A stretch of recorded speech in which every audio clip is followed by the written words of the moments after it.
आयुष्यामध्ये खूप कर्ज होतं आणि ह्या गोष्टीमध्ये मी खूप ब्लेमिंग मोडला होतो. म्हणजे माझ्या घरात आई वडिलांची सारखी किरकिर व्हायची. सनेजमध्ये यायच्या पहिले माझ्यावर एक 7 लाख रुपये कर्ज झालं होतं. फॅमिली असेल किंवा नातेवाईक असतील, ह्या टेन्शनमध्ये म्हणजे मला वाटायचं की ह्याच्यामुळे झालं, हे त्याच्यामुळे झालं. आणि मी माझ्या लाईफमध्ये म्हणजे कामावर लक्ष लागत नव्हतं. फॅमिलीमध्ये सगळे भांडण, चिडचिड, सगळ्या गोष्टी राहायची. म्हणजे ज्यावेळेस मी तुम्हाला समजून घेतलं, मला कळलं की बाबा माझ्या आयुष्याचे प्रॉब्लेम येतात हे माझ्या कर्माचं फळ आहे. कारण ज्यावेळेस मी सनेजमध्ये आलो हे मला कळल्यानंतर मी माझ्या बायकोला ट्रेनिंगला आणलं.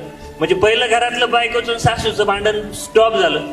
म्हणजे त्या मायलेकी सारख्या राहायला लागल्या. नंतर आई वडिलांना पण घेऊन आलो. नंतर आता अशी परिस्थिती सर की मी माझ्या म्हणजे सगळ्यांना सांगू शकतो, सनेजमध्ये जर तुम्ही येताय पैसे कमवा, अगर नका कमवू, पण तुमच्या घराचं गोकुळ झाल्याशिवाय सनेजमध्ये आल्यानंतर राहणार नाही.